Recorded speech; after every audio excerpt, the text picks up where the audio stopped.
வணக்கம். என்னுடைய பேர் திவ்யா. 2024ல நடைபெற்ற குருப்போர் தேர்வுல டைப்பிஸ்ட் இல்ல principal district judge in court department choose பண்ணியிருக்கேன்.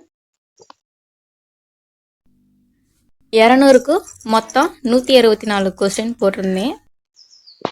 நாங்கள் 4 பேருமே பிஎஸ்சி மேத்தமெட்டிக்ஸ் தான் எல்லாருமே படித்தோம். 4 பேருமே மேக்ஸ் படிச்சுட்டு அடுத்து டிஎன்பிஎஸ்சி லைனில் தான் வரணும்னு நினச்சிட்டு இருந்தோம். அப்படி இருக்கும்போது சீலாங்கிறவங்க நான் பிஎல் பண்ண போகிறேன் அப்படின்னு அந்த சைடு பிஎல் சைடு ட்ரை பண்ணலாம் அப்படின்னு சொல்லிட்டு அவங்க இருந்தாங்க. நாங்கள் 3 பேருமே மற்ற 3 பேருமே நாங்கள் கோச்சிங் கிளாஸ் போகலாம் அப்படின்னு இருந்தோம். ஆனால் கொரோனா டைம் வந்துருச்சு. அதுக்கு முன்னாடி நாங்கள் காலேஜில் என்னென்ன டிஸ்கஷன் பண்ணுறோம்னா நம்ம எல்லாமே டிஸ்கஷன் பண்ணுவோம். அடுத்த லைஃப் நம்ம எப்படி இருக்கணும், நம்ம ஃப்யூச்சர் எப்படி இருக்கணும், இப்படி இருக்கணும், அப்படி இருக்கணும் பேசுறது மட்டும் தான் எங்களுக்கு வேலையாக இருக்குமே தவிர படிக்கிறது வேலை இருக்காது. 3 வருஷம் நல்லா ஃப்ரீ டைம் கிடச்சிச்சு. அந்த டைமில் நாங்கள் உட்காந்து படிச்சிருந்தா ஃபஸ்ட்டு அட்டம்ப்ட் நாங்கள் கிளியர் பண்ணியிருக்கலாம். ஆனால் அந்த 3 வருஷம் வேஸ்ட் பண்ணது ஃபஸ்ட்டு அட்டம்ப்டில் நாங்கள் ஃபெயில் ஆகி அதுக்கப்புறம் எங்களுக்கு படிக்க கூட வாய்ப்பு இருக்குமா இல்லையா அப்படிங்கிற ஒரு நிலைக்கு தள்ளப்பட்டப்ப அந்த 3 வருஷம் நாங்கள் எப்படி வேஸ்ட் பண்ணோம் அப்படின்னு அந்த ஒரு வருஷம் அட்டம்ப்டில் ஃபெயில் பண்ணதுக்கப்புறம் எல்லாமே அப்படியே தலைகளாக மாறிடுச்சு. ஏன்னா நாங்கள் காலேஜில் அவ்வளோ ஜாலியாக இருந்தோம். ஸ்டார்டிங்கில் என் ஃப்ரெண்டு தீபியா தான் எனக்கு கொஸ்டின் கேட்பா. அடிக்கடி கொஸ்டின் கேட்பா. எனக்கு டிஎன்பிஎஸ்சியில் இப்படியெல்லாம் கொஸ்டின் கேட்பாங்க அப்படிங்கிறது தீபிகா மூலம் தான் தெரிஞ்சிச்சு. அப்போயே நாங்கள் என்னன்னா நம்ம ஐஏஎஸ் படிப்போம், காலேஜ் முடிச்சுட்டு நம்ம எல்லோரும் ஐஏஎஸ் ஆகிறோம் அப்படின்னு தான் ஒரு பிளானிங் பண்ணிகிட்டு இருந்தோம். ஆனால் அங்கே இருந்ததுக்கும் நம்ம டிஎன்பிஎஸ்சி லைனில் வந்ததுக்கப்புறம் உண்மையான நிலைமை எதுன்னு அந்த லைனில் வந்ததுக்கு அப்புறம் தான் எங்களுக்கு புரிஞ்சிச்சு. டக்குன்னு அது உணர முடியல. ஏன்னா நாங்கள் காலேஜ் முடிச்சுட்டு ஐஏஎஸ் ஆகிறோம், இது பண்ணுறோம், அடுத்த பிளான் போட்டுக்கிட்டே போகிறோம். என் ஃப்ரெண்டு ஸ்டார்டிங்கில் கேட்ட கொஸ்டின் என்னென்னா அக்பர்னா யாருன்னு கேட்பாங்க. அக்பர்னா எனக்கு தெரிஞ்சதெல்லாம் அக்பர் பீர்பால் ஸ்டோரி தான். இந்த பொம்மை படத்துல எல்லாம் வரும்ல சுட்டி டிவியில் அந்த கதைகள் தெரியும். அந்த அக்பர் தான் தெரியும். அதுக்கப்புறமாட்டி இந்த விக்ரமாதித்யன்னா யாருன்னு கேட்பாங்க. இவங்களுக்கு எப்படி தெரியும்னா இவங்க அப்பா அவங்க அப்பாவுக்கு ஹிஸ்ட்ரினா ரொம்ப பிடிக்கும். அதனால அந்த கதைகள்லாம் அவங்க அப்பா தீபியாவுக்கு சொல்லுவாங்க. அந்த தீபியாவுக்கு தெரிஞ்சது எல்லாமே என்கிட்டயே சொல்வா. என்கிட்ட அதிகமாக கொஸ்டின் தான் கேட்பா. நானும் எப்படியாவது ஒரு விஷயம் 2 விஷயம் தெரிஞ்சுக்கிட்டாவது நம்ம போய் அடுத்த டைம் கொஸ்டின் கேட்கும்போது ஆன்சர் சொல்லுவோம்னு நினைப்பேன். ஆனால் நம்ம அந்த கொஸ்டின் கேட்குற அந்த டைமில் மட்டும்தான் அந்த வருத்தம் இருக்கும். மற்றபடி கொஸ்டின் மறந்தாச்சுன்னா அந்த இது நினைப்பே இருக்கா. அதை பற்றி நம்ம கொஸ்டின் நம்ம தேடணும், அடுத்து அதுக்கு என்ன ஆன்சர் வரும் அப்படின்லாம் நம்ம நினச்ச இடத்துக்கு போகலை. நானும் இந்த தலைநகரம்லாம் எப்படியாவது படித்து அடுத்தபடி தீபி வாழ்க்கையில் கரெக்டாக ஆன்சர் சொல்லணும்னு நினைப்பேன். நானும் படிப்பேன். ஆனால் அவள் கேட்கும்போது எனக்கு அதெல்லாம் மறந்து போயிடும். மாவீரன் அலெக்சாண்டரன் யாருன்னு கேட்பாங்க. அவங்கெல்லாம் எனக்கு தெரிஞ்சது இந்த சிறுத்தை படமும் கார்த்திக் நடிச்சிருப்பாங்களா, அதில் போலீஸ் கேரக்டரில் அலெக்ஸ் பாண்டியன். இது மாதிரி நம்ம மூவியில் கேட்டது தான். அலெக்ஸ் பாண்டியன் பேரே நாங்களாம் படத்தில் தான் தெரிஞ்சுக்கிட்டது. அதுக்கப்புறம் புதுக்கோட்டை கலெக்டர் யார், நம்ம புதுக்கோட்டையில் எத்தனை சட்டமன்ற தொகுதிகள் இருக்குது அப்படின்னு சொல்லிட்டு ஏகப்பட்ட கொஸ்டின் கேட்பாங்க. கொஸ்டினையும் கேட்டு ஆன்சரையும் சொல்லுவாங்க. அப்போ ஒரு திட்டுவாங்க தான், டிஎன்பிஎஸ்சிக்கு படிக்க போகிறோம் இதெல்லாம் தெரிஞ்சுக்கிறது இல்லையா அப்படின்னு சொல்லி திட்டுவாங்க. அது சும்மா நார்மலான திட்டு தான். நமக்கு அப்போ அதெல்லாம் ஒன்றும் தெரியாது. ஃப்ரெண்ட்ஸ் எல்லாம் அப்படி தான் இருக்கும். அதுக்கப்புறமேட்டி ராமாயணம் மகாபாரத சீரீஸ் எல்லாம் பார்ப்போம். இதெல்லாம் கொஸ்டினில் கேட்பாங்கன்னு எங்களுக்கு தெரியாது. ராமாயணம் மகாபாரதம் என் ஃப்ரெண்டு அவங்க அப்பா அதெல்லாம் ஸ்டார்டிங்லேயே சொன்னதுனால அவளுக்கு ஓரளவு தெரியும். என்கிட்ட அதெல்லாம் சொல்லுவாள். மகாபாரதத்தில் யார் வருவாங்க, யாராவது என்ன கேரக்டர்னு கேட்பாங்க. எதுக்கு இது சீரீஸை பற்றி சொல்லிட்டு அதெல்லாமா கொஸ்டின் வரும்போது நான் கேட்பேன். இதெல்லாம் டிஎன்பிஎஸ்சியில் உண்டு, குரூப் 4க்கே உண்டு, தமிழில் கட்டாயமாக இந்த கொஸ்டின்லாம் இடம் பெறும் அப்படிங்கும்போது நாம் இத்தனை வருஷம் பார்த்த மகாபாரதம் ராமாயணம் கேரக்டர் கூட அந்த இடத்துல ஞாபகம் இல்லை. டிஎன்பிஎஸ்சிக்கு இதெல்லாம் யூஸ் ஆகணும். அம்மா அந்த மாதிரி இதில் பார்க்குறது இல்லை. சும்மா ராமாயணம் ஓடுதுன்னா ராமாயணம் பார்ப்போம், மகாபாரதம் பார்ப்போம். இந்த மாதிரி கேரக்டர்லாம் கேட்பாங்கன்னு நமக்கு தெரியாது. அப்புறம் பார்த்தீங்கன்னா காலேஜ் படிக்கும் போதே post office central government call for பண்ணியிருந்தாங்க. அப்போ எல்லாரும் அப்ளை பண்ணாங்க. நாங்கள் என்ன எழுதிட்டு இருந்தோம்னா நம்ம தான் கலெக்டர் ஆக போறோமே. எதுக்கு இந்த போஸ்ட் ஆஃபீஸ் வேலைலாம்? அப்போதைக்கு எங்களுக்கு எதுவும் தெரியாது. பின்னால நடக்க போவது எங்களுக்கு முன்னாடி தெரியாது. பின்னால நாங்க ப பட்டது வந்து முன்னால எப்படி தெரியும்? நாங்க அதெல்லாம் நார்மலா சொல்றது. இப்ப கிடைக்கிற ஒரு சின்ன வேலை கிடைக்கிறதே பெரிய விஷயம். ஆனா நாங்க அப்போதைக்கு என்ன போஸ்ட் ஆஃபீஸ் வேலைலாம் என்ன? நம்ம தான் ஐஏஎஸ் ஆக போறோமே. போலீஸ் எல்லாம் என்ன போயிட்டு நம்ம எதுக்கு போலீஸ் எல்லாம் போயிட்டு இருக்கோமேன்னு ஒரு இந்த வேலையெல்லாம் அப்போதைக்கு சாதாரண வேலை. இதெல்லாம் நமக்கு கிடைக்குமா இல்லை ட்ரை பண்ணி பார்ப்போமா அதெல்லாம் இல்லை. நம்ம தான் கலெக்டர் ஆக போறோமே அப்படிங்கிறது தான். அடுத்து பார்த்தீங்கன்னா கொரோனா வந்துருச்சு. இப்போ எல்லாரும் டச்சில் இல்லை. ஃபோன் பண்ணி கேட்டால் இந்த கோச்சிங் கிளாஸ் தான் ரெடி பண்ணிட்டு இருக்கோம், அமௌண்ட் ரெடி பண்ணிட்டு இருப்பாங்கன்னுப்பாங்க. அடுத்து ஃப்ரெண்டோட மைண்ட் எல்லாம் சேஞ்ச் ஆரம்பிச்சிருச்சு. ஏன்னா கொரோனா டைமில் கரஸில் பிறந்த எல்லாரும் பிஎட்டு எம்எஸ்சி இதெல்லாம் கரஸ்லங்கிறேன் ஆன்லைன்லேயே எழுதி எல்லாம் பாஸ் பண்ணாங்க. ஐயோ நம்ம போயிருந்தா ஒரு 1 இயர் முடிச்சிருக்கலாமோ அப்படின்னு கொஞ்சம் மைண்ட் மாறினுச்சு தான். இருந்தாலும் வேணாம், அந்த ஃபீல்டே வேணாம்னு சொல்லிட்டு அதுக்கப்புறமாட்டி வீட்டிலே யூடியூப்பை பார்த்து நாங்கள் படிக்க ஆரம்பித்தோம். தீபிகா அப்போ அவங்க வீட்டில் இது பண்ணிட்டாங்க. அடுத்து டச்சில் இல்லை. அப்புறம் நானும் பிரியாவும், அதாவது எம்ப்ளாய்மெண்ட் ட்ரைனிங் அண்ட் இந்த ஜாப் எடுத்துருக்காங்களா, 3ஆவதாக இருக்காங்களா, அவங்க வந்து 2 பேரும் என்ன பண்ணோம்னா ஃபோன்லேயே டிஸ்கஷன் பண்ணிக்குவோம். நோட்ஸ் தான் ஸ்டார்டிங்கில் இதெல்லாம் நாங்கள் செஞ்ச தப்பு, இதெல்லாம் நீங்கள் செய்யாதீங்க. காலேஜில் 3 வருஷம் ஃப்ரீ டைம் கிடச்சுன்னா அந்த டைம்லேயே படிங்க, ஸ்டெனோ ஸ்டார்டிங்லேயே பண்ணுங்க, டைப்பிஸ்ட் பண்ணுங்க, இதெல்லாம் நீங்கள் பண்ணாதீங்க. அதுக்காக தான் நான் இதெல்லாம் சொல்லிகிட்டு இருக்கேன். அடுத்து நாங்கள் பண்ண தப்பு என்னென்னா, சிலபஸ் எதுவுமே கிடையாது, யூடியூப்பை எடுக்கிறோம், அதில் வந்து வீடியோவாக பார்த்து தள்ளுறோம். அடுத்து நோட்ஸ் எடுக்கலாம். என் ஃப்ரெண்டு இப்போ கால் பண்ணி எவ்வளோ நோட்ஸ் எடுத்துருக்க? நான் 4 பக்கம் தாண்டிட்டான். நான் 3 பக்கம் வந்துட்டேன். 2 பேருக்கு போட்டி. அதில் வேற ஒரு நோட்ஸாக எடுத்து தள்ளு. அதுக்கப்புறம் வந்து மேக்ஸ் ஸ்டார்டிங்கில் என்ன பண்ணோம்னா ஷார்ட்கட் வீடியோ பார்த்துட்டோம். இப்போ பரவாயில்லையே, சூப்பராக சொல்லித்தராங்க, நம்ம ஈஸியாக உள்ள போகிறோம் டிஎன்பிசி லைனில், விடு ஃபர்ஸ்ட் அட்டம்ப்ட்லேயே கிளியர் பண்ணிவிட்டு நம்ம போகிறோன்னு சொல்லிட்டு நாங்கள் டிஎன்பிசி லைனே தெரியாது, இப்படி இவ்வளோ படிக்கணும் அப்படிங்கிற ஒரு மைண்ட் செட்டாக இல்லை. நோட்ஸ் எடுக்கிறான். நோட்ஸ் 3 நோட்டு 4 நோட்டு போகுது. மேக்ஸுக்கு அதே மாதிரி ஷார்ட்கட் வீடியோ பார்த்து தள்ளியாச்சு. கொரோனா வந்ததுக்கப்புறம் வந்து என்ன பண்ணோம்னா சும்மா புக்கெல்லாம் வந்து அக்கா படித்த புக்கு இருந்துச்சு, அதே மாதிரி அவளும் புக்கு கலெக்ட் இல்லாததை நாங்கள் ஃப்ரெண்ட்ஸ்குள்ளே ஷேர் பண்ணிக்கிறோம். அப்படியே இல்லைனாலும் புக்கை வந்து ஆன்லைனில் டவுன்லோட் பண்ணி அந்த மாதிரி தான் படிச்சுக்கிறது. அப்படியே இல்லைனாலும் ஜெராக்ஸ் போட்டுக்கிறது. இல்லையே நாங்கள் புக் சோர்ஸ் இதெல்லாம் இல்லைன்னு நாங்கள் ஃபீல் பண்ணுற அளவுக்கு நாங்கள் வச்சுக்கிறது இல்லை. கடனாக கொடுத்தாது ஏதாவது வாங்கி வச்சுருவோம். இப்படி கொரோனா டைம்லாம் வெறும் நோட்ஸ் இந்த மாதிரி தான் போகுது. யூடியூப்பில் வீடியோஸ் இதுதான் போகுது. ஸ்டார்டிங்கில் நாங்கள் படித்த இதெல்லாம் நாங்கள் செஞ்ச தப்பு. அதுக்கப்புறம் பார்த்தீங்கன்னா எங்கள் அக்காவுக்கு வந்து மேரேஜ் பண்ணி கொடுத்துட்டாங்க. ரெண்டாவது அக்கா தான் குடும்பத்தையே பார்த்துட்டு இருப்பாங்க. என்ன தங்கச்சி எல்லாரையுமே ஒரு பொறுப்பாக இருந்து பார்த்துக்கிட்டாங்க. அக்காவுக்கு எப்போ கல்யாணம் பண்ணி கொடுத்துட்டாங்களோ அடுத்து நான் தான் அக்காவுக்கு எடுத்து. அப்போ எனக்கு மனசுக்குள்ள ஒரு வருத்தம், சுமையெல்லாம் வந்துருச்சு. ஏன்னா அக்காவுக்கு அடுத்து நம்ம இருக்கிறோம், அடுத்து நம்ம குடும்பத்தை நம்ம தானே பார்க்கணும். அக்கா டிஎன்பிசி படிச்சுக்கிட்டே மாடு மேய்க்கிறது, இது பண்ணுறது, பால் எடுக்கிறது, காலேஜ் போடுறது, எல்லா வேலையும் பார்ப்பாங்க. ஒரு ரெஸ்ட்டே கிடைக்காது அவங்களுக்கு. வந்து ஒரு வேலை இல்லாமல் கிடச்சிருந்தா கண்டிப்பாக பாஸ் பண்ணியிருப்பாங்க. அப்போதைக்கு அக்காவுக்கு உதவி செய்யணும் அப்படிங்கிற எண்ணம்லாம் எங்களுக்கு இல்லை. நாங்கள் அந்த சைடு ஒரு சைடு காலேஜுக்கு போயிட்டு என்ஜாய் பண்ணிட்டோம். குடும்பம்னா என்ன, இது எந்த ஒரு ஐடியாவும் கிடையாது. அக்காவுக்கு எப்போ கல்யாணம் பண்ணி கொடுக்குறோன்னு பேச்சு எடுக்கிறாங்களோ அப்போவே மனசுக்குள்ள வந்து ஒரு பயம் எல்லாம் வந்துருச்சு. அப்புறம் வந்து வீட்டில் வருமானம்னு பார்த்தீங்கன்னா கொரோனா டைமில் எந்த ஒரு வேலையும் கிடையாது.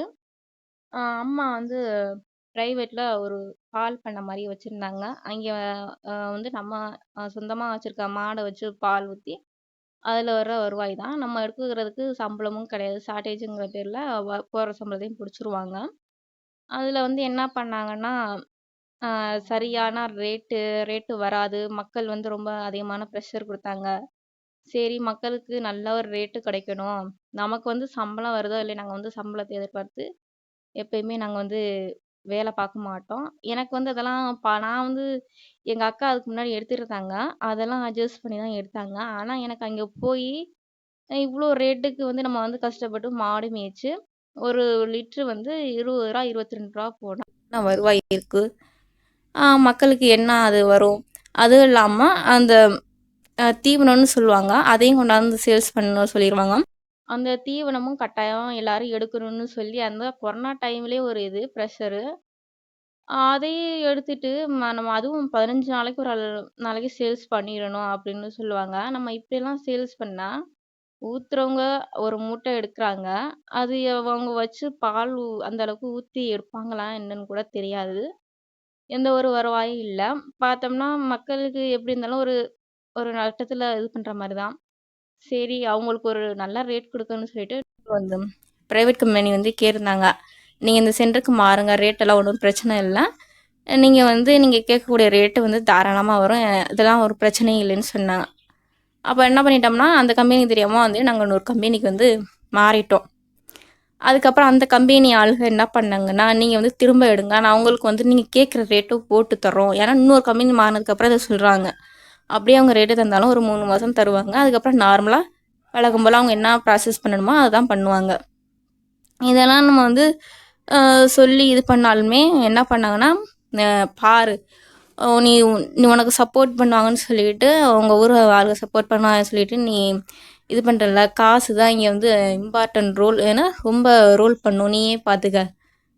3 மாசத்துல பாருங்க உங்க சென்ட் இல்லாம நாங்க பண்ணுறோம் பாருங்க, மக்கள் வந்து காசு முன்னாடி பாடுறாங்களா இல்லை உங்களுக்கு நீங்கள் நியாயமாக பேசுகிறீங்களே, மக்களுக்கு நல்லா ரேட் வரணும்னு சொல்கிறீங்க, அந்த சைடு போகிறாங்களான்னு நீங்களே பாருங்கள் அப்படின்னு சொல்லிட்டு அந்த சைடு சென்டர் ஓப்பன் பண்ணிட்டாங்க. திரும்ப அதே சென்டர் ஓப்பன் பண்ணுறாங்க, ஹை ரேட்டில் வைக்கிறாங்க. ஹை ரேட்டில் வச்சு மக்கள் வந்து இந்த சைடு எங்கள் வீட்டில் ஊற்றிக்கிட்டு தான் இருந்தாங்க பால்.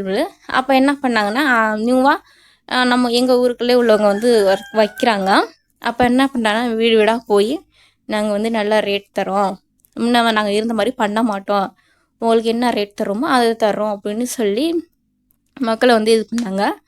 மக்களும் எப்படின்னா அவங்களுக்கு காசு தான் முக்கியம், எந்த சைடு தர்றாங்களோ அந்த சைடு தான் அவங்க போவாங்க. அதே மாதிரி என்ன பண்ணாங்கன்னா பாதி ஆளுங்க அந்த சைடு போயிட்டாங்க. அப்போ அந்த டைம்ல என்ன ஆச்சுன்னா எனக்கு ரொம்ப மனசு கஷ்டமா போயிடுச்சு. நம்ம வந்து இவங்களுக்காக நம்ம வந்து எங்களுக்கு வந்து வருமானம் வருது. நாங்க மாடு வச்சிருந்தா எங்களுக்கு அதுல வரக்கூடிய காசு தான். நாங்க வந்து சாடேஜ் வருது, இது பண்றது அதெல்லாம் ஓரளவு மேனேஜ் பண்ணுவோம். சம்பளத்துக்குங்கிறது வேலையே கிடையாது. ஏதோ மக்களுக்கு ரேட்டு போதா, நமக்கு ரேட்டு வருதா, பால் காசு வருதா அப்படிங்கிறது எடுத்தப்ப, இவங்க வந்து மக்கள்லாம் அந்த சைடு திரும்பாம அதே சென்டர்ல கொண்டு போய் ஊத்துறாங்க. எங்ககிட்ட வந்து இல்ல அந்த சென்டர் சரியில்ல, இங்க இப்ப நல்ல ரேட்டு வருது, 40 ரூபா போகுது, 50 ரூபா வருதுன்னு சொல்றாங்க. சரி உங்களுக்கு விருப்பம் இருந்தா நீங்க ஊத்திங்கன்னு நாங்க எதுவும் சொல்லல. போக போக ஒரு கட்டத்துல என்ன பண்ணாங்கன்னா, இங்க வந்து ஊத்துறவங்கள கூட ஆம், வழி மறிச்சு வீட்டுக்கு கொண்டாந்து ஊத்துறவங்கள கூட வழி மறிச்சு நீங்க எங்க சென்டர்ல தான் ஊத்தி ஆகணும்னு சொல்லி அந்த சைடு இது பண்ணாங்க. அதெல்லாம் எங்களுக்கு ரொம்ப கஷ்டமா அந்த டைம்ல இருந்துச்சு. அம்மா போய் இப்ப அந்த டைம்ல கேக்குறாங்க, ஏன் அப்படி நீங்க இப்படி பண்றீங்க அப்படின்னு ஒரு இடத்துல கேட்க போகையில அம்மா கால்ல வந்து நாய் கடிச்சுப்புடுச்சு அந்த டைம்லலாம். அப்பலாம் ரொம்ப கஷ்டமா இருந்துச்சு. கரெக்ட்டா அந்த பிரைவேட் கம்பெனி ஆளுக சொன்னாங்க. சொன்ன மாரி அவங்க எப்படி சொன்னாங்கன்னா, காசு எந்த சைடு இருக்கோ அந்த சைடு தான் போவாங்க. எந்த சைடு வந்து நீங்க வந்து மக்களுக்கு ரேட்டு போடுறீங்கன்னு சொல்லிட்டு நீங்க தனியா போனீங்க. ஆனா அவங்க காசுன்னு சொன்னதுக்கப்புறம் எங்க சைடு வந்தாங்க. அதே மாரி அவங்க வந்து செஞ்சு காமிச்சுட்டாங்க அந்த பிரைவேட் கம்பெனி. அப்போதைக்கு எங்களுக்கு வந்து ரொம்ப மனசு கஷ்டமா போயிடுச்சு. அப்போ பால் இந்த சைடும் ஊற்றுனாங்க. அப்புறம் கொஞ்சம் கொஞ்சம் பேர் வந்து ஊற்றிட்டு இருந்தவங்களே அவங்க வீட்டுக்கு போய் எப்படி சொல்கிறது, மாடு மாட்டு வயிற்றுல கன்று வரப்போய் சேலை வேட்டி இதெல்லாம் கொண்டு போய் கொடுத்து நீங்கள் வந்து எங்கள் இதில் ஊற்றுங்க, எங்கள் பண்ணையில் ஊற்றுங்க. ஆனால் வருவாய் வராது, நம்ம மாடு வச்சுருந்தா தான் அந்த பண்ணையில் கூட நமக்கு வருவாய் உண்டு.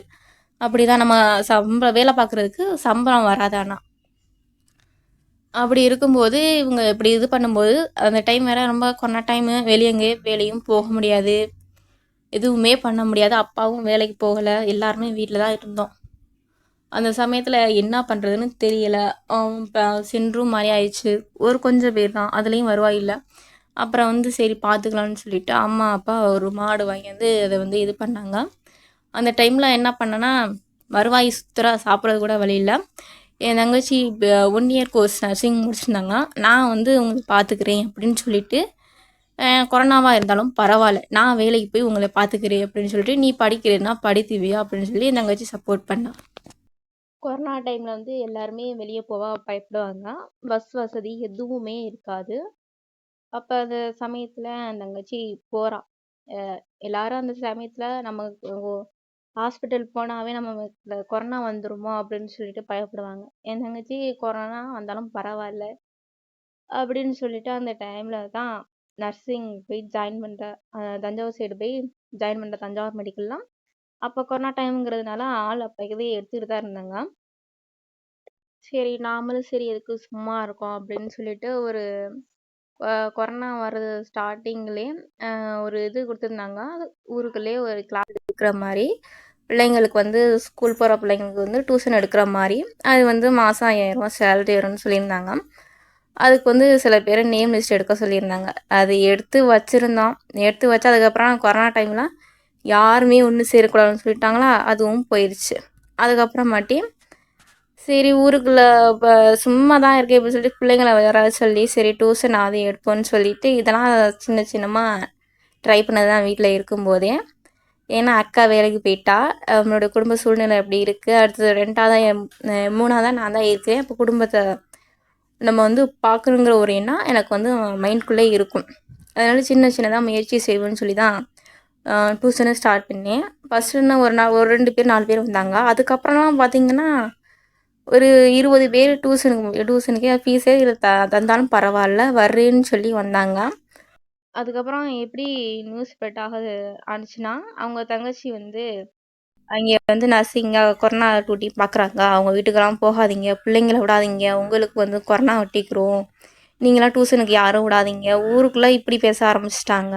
ஊர் மக்கள் நம்ம வந்து யாரை நம்புகிறோமோ அவங்க வந்து நமக்கு வந்து அப்படி ஆப்போசிட்டாக மாறும்போது நம்மளோட மனநிலை எப்படி நம்மளோட ஊர் மக்கள் நமக்கே இப்படி செய்யும்போது எப்படி இருக்கும். டியூஷன் ஆரம்பித்து 1 மந்த்து கூட இருக்காது. 2ஆம் நாள் 20 பேர் வந்தாங்க, 3ஆம் நாள் 30 பேர் வந்தாங்க. நல்லா தான் போய்கிட்டு இருந்துச்சு. 4ஆம் நாள் கொஞ்சம் கொஞ்சமாக அப்படியே ஸ்டாப் ஆயிடுச்சு. வெறுத்துட்டேன். சரி நம்ம ஊர் மக்களுக்கு எதுவுமே செய்யக்கூடாது, நம்ம உண்டு, நம்ம அம்மா அப்பாவுக்கு ஏதாவது செய்யணும், நம்ம சுயநலமாக இருக்கணும் அப்படின்னு சொல்லிட்டு டிஎன்பிசி இப்படி பிரச்சனை போயிட்டு இருக்கும்போது நாங்கள் டிஎன்பிசிக்கு எப்படி படிச்சுட்டு இருக்கோம்னா நோட்ஸ் மட்டும் தான் எடுத்துகிட்டு இருக்கோம். அந்த கொரோனா டைமில் பாருங்கள் எப்படி அந்த கிடச்ச டைமே எங்களுக்கு எப்படி படிக்கணும்னு தெரியாது. அந்த கிடச்ச டைமே அப்படி வேஸ்ட் பண்ணியாச்சு. அதே மாதிரி அந்த சார் ஒன்று சொன்னாங்க, இங்கே வந்து பணம் தான். அவங்களாம் ஒரு ப்ரைவேட் கம்பெனி நினச்சா எவ்வளோ பணத்தை வேணாலும் இது பண்ணி இன்னொரு கம்பெனியை வந்து அழிக்க முடியும். நீங்கள் வந்து எங்களை பற்றி ஒரு இதை பற்றி தெரியாமல் நீங்கள் வந்து இது பண்ணிட்டீங்க அப்படின்னு சொன்னாங்க. பரவாயில்லைங்க சார், எங்களுக்கு வந்து கொஞ்சம் பேர் ஊற்றினாலும் பரவாயில்ல, நாங்கள் வந்து அவங்களுக்கு நல்ல ரேட் கொடுக்கணும்னு நினைக்கிறோம், எங்களுக்கு சம்பளம் வரலனாலும் பரவாயில்ல, ஊற்றுறவங்களுக்கு ரேட்டு வந்தால் போதும் அப்படின்னு சொல்லி அம்மாவும் சொன்னாங்க, இது பண்ணாங்க. எங்கள் அப்பா தான் ரொம்ப வருத்தப்பட்டார். நமக்கு இருந்த ஒரு வருவாய் நீங்கள் இது பண்ணிட்டீங்களேன்னு எங்களை பிடிச்சி எங்கள் அப்பா திட்டுவார். நாங்கள் அதெல்லாம் ஒரு நாளும் நாங்கள் அதை நினச்சி வருத்தப்படலை. எங்களுக்கு ஊற்றுறவங்களுக்கு நல்ல ரேட் போகணும், அது மட்டும்தான் எங்களுக்கு வந்து. ஏன்னா நாங்களும் மாடு வச்சு நாங்களும் தான் பால் ஊற்றுறோம், அதில் எவ்வளோ வருவாய் வருதுன்னு எங்களுக்கு தெரியும். அதுக்கு ஏற்ற மாதிரி தானே நம்மளும் ஓரளவு ரேட்டு வரணும் அப்படின்னு சொல்லிட்டு தான் நாங்கள் இன்னொரு இது ஆரம்பித்தது. ஆனால் அந்த டைமில் ரொம்ப மனசு கஷ்டமாக போயிடுச்சு. ஒவ்வொரு நாளும் தூங்க முடியாது, இது பண்ண முடியாது. நமக்கு மேலே உள்ளவங்களை வந்து நம்ம இந்த டைமில் அதெல்லாம் தெரிஞ்சுக்கிட்டு யாரையும் பகைச்சிக்க கூடாது. நம்ம வந்து தப்பு நடந்தாலும் நம்ம அந்த இடத்துல எதிர்த்து பேசக்கூடாது, சைலண்டாக இருக்கணும். எது நடந்தாலும் நம்ம வேலை உண்டு என்னணும். அப்படி இருந்தால் தான் இந்த காலகட்டத்தில் நம்ம வந்து அடுத்து வந்து ட்ராவல் பண்ண முடியும். அடுத்து வந்து நான் வந்து இந்த நியூ சென்டருக்கு வந்து நாங்கள் அந்த சென்டர் மாறதுக்கு முன்னாடியே யோசிச்சுக்கிட்டோம். அந்த சென்டர் வந்து கொரோனா டைமில் ஸ்டார்ட் பண்ணும்போது அப்போ அந்த சென்டரை இழுத்து முடிக்கிங்கன்னா நீங்கள் என்ன பண்ணுவீங்கன்னு கேட்டாங்க. நாங்கள் எங்கள் காசை விற்று கூட நான் உங்களுக்கு காசு போடுறோன்னு சொன்னோம். அப்போயும் நான் உதயம் ஒருத்தவங்க கொஸ்டின் கேட்டாங்க, பால் ஊற்றுறவங்க கொஸ்டின் கேட்டாங்க. அங்கேயும் இதே மாதிரி இந்த சென்டரில் பண்ணுற மாதிரி அங்கேயும் ரேட்டு கம்மியாக, இப்போ ஃபஸ்ட் ஸ்டார்டிங்கில் நம்மனா ரேட் கொடுத்துட்டு அதுக்கப்புறம் கம்மியான ரேட்டு கொடுத்தாங்கன்னா அப்போ நீங்கள் என்ன பண்ணுவீங்கன்னு கேட்டாங்க. அப்போயும் சொன்னோம், எங்கள் சம்பள காசு எங்களுக்கு வரலனாலும் பரவாயில்ல, பால் மிக்ஸ் பண்ணியாவது உங்களுக்கு வர்ற ரேட்டை நாங்கள் அதெல்லாம் பார்த்துக்குருவோம், எங்களுக்கு எங்களுக்கு வந்து சம்பள காசு கூட வேணாம் அப்படின்னு சொல்லி தான் வந்தோம். அப்படி எங்களை நம்பி ஊற்றின மக்களும் உண்டு. அவங்களுக்காக தான் சம்பளம் வருதோ இல்லையோ அவங்களுக்காக மட்டும்தான் நாங்கள் இன்னும் அந்த சென்ட்ரு வச்சுருக்கோம். அதுக்கு ஆப்போசிட்டு சென்ட்ரு பார்த்தோம்னா இன்ன வரையுமே அவங்க நம்மகிட்ட ஊற்றுற ஆளுகிட்ட எல்லாம் போய் வீடு வரையுமே போய் நீங்கள் கொண்டாந்து இங்கே ஊற்றுங்க, நாங்கள் ரேட்டு தரோம் அதை தான் சொல்கிறாங்க. நாங்கள் வந்து எப்போல்லாம் யார்கிட்டையும் வீடு போயெல்லாம் யாருமே எதுவுமே கேட்க மாட்டோம். விருப்பம் இருந்தால் வந்து ஊற்றுங்க, இல்லைன்னா போங்க அப்படின்னு தான் எங்களுடைய மனநிலை இப்போ இருந்தது. அது அப்போ அந்த டைமில் சப்போர்ட் பண்ண மக்களும் உண்டு. அந்த டைமில் சாப்பாட்டுக்கும் வழி இல்லை. என் தங்கச்சி இப்போ டூட்டி போவா, நர்சிங் டூட்டி. அங்கே வந்து கொரோனா பேஷண்ட்டுக்கு வந்து சாப்பாடு கொடுப்பாங்க. அந்த சாப்பாடு வந்து மிஞ்சி போயிருக்கும். சேஃப்டியாக தான் இங்கே வந்து ஓரளவு இருந்தாங்க. ஏன்னா என் தங்கச்சி கொரோனா டூட்டி அந்த டைமில் பார்த்தா. கொரோனா ஃபுல் டைமுமே பார்த்தா. எங்களுக்கும் மனசு இது இல்லை. எல்லாருமே வந்து கொரோனாவா பயந்து டாக்டர் கூட பயந்து வேலைக்கு போகாமல் நிறைய இடத்துல நியூஸ் எல்லாம் பார்த்தோம். ஆனால் என் தங்கச்சி எங்கள் குடும்பத்தை பார்க்கறதுக்காண்டி அந்த டைமில் வந்து கொரோனா டேட்டில் போய் ஜாயின் பண்ணாங்க. அங்கே கொடுக்குற சாப்பாடையும் கொண்டு வந்து எங்களுக்கு அந்த டைமில் கொடுத்தாங்க. சாப்பாடுக்கெல்லாம் அந்த டைமில் ஒரு பிரச்சனையும் இல்லை. அந்த ப்ரைவேட் கம்பெனியில் ஒர்க் பண்ணும்போது கேட்ட 3 கேள்வி என்னென்னா, நீங்கள் அந்த கம்பெனிக்கு போகிறீங்க, அப்போ அதையும் இழுத்து சாத்திட்டீங்கன்னா என்ன பண்ணுவீங்க, மக்களுக்கு எப்படி காசு கொடுப்பீங்க, அதுக்கும் நாங்கள் பதில் சொல்லிட்டோம். அடுத்து வந்து அந்த கம்பெனியை இழுத்து மூடிட்டா நீங்கள் என்ன பண்ணுவீங்கன்னு கேட்டாங்க. அதை நாங்கள் இது இல்லைன்னா அது இல்லைன்னா அடுத்தடுத்து நாங்கள் போயிட்டு தான் சார் இருப்போம். மக்களுக்கு ஓரளவு ரேட் கிடைக்கிற மாதிரி இருந்தால் நாங்கள் ஓகே சொல்லுவோம், இல்லைனா நாங்களே வேணான்னு சொல்லிட்டு அடுத்தது நாங்கள் போயிடுவோம், இது இல்லைன்னா நாங்கள் அடுத்தது பார்த்துட்ருப்போம் அப்படின்னு ஏதோ ஒரு தைரியத்தில் சொல்லியாச்சு. இருந்தாலும் அவங்க கேட்ட கேள்விக்கு நான் பதில் பயமும் இருந்துச்சு. ஆனால் திருந்ததில் வந்ததுக்கப்புறம் அந்த பயம் இல்லை, பயம்லாம் ப்ரெஷர் இல்லை, ஓரளவு மக்களுக்கு தேவையான ரேட் வந்து கிடச்சிச்சு. அதுவே ஒரு மன நிறைவாக இருந்துச்சு. ஒருத்தவங்க இல்லைனாலும் ஒருத்தவங்க கொடுக்குறாங்களே அப்படிங்கிற ஒரு மன நிறைவு இருந்துச்சு.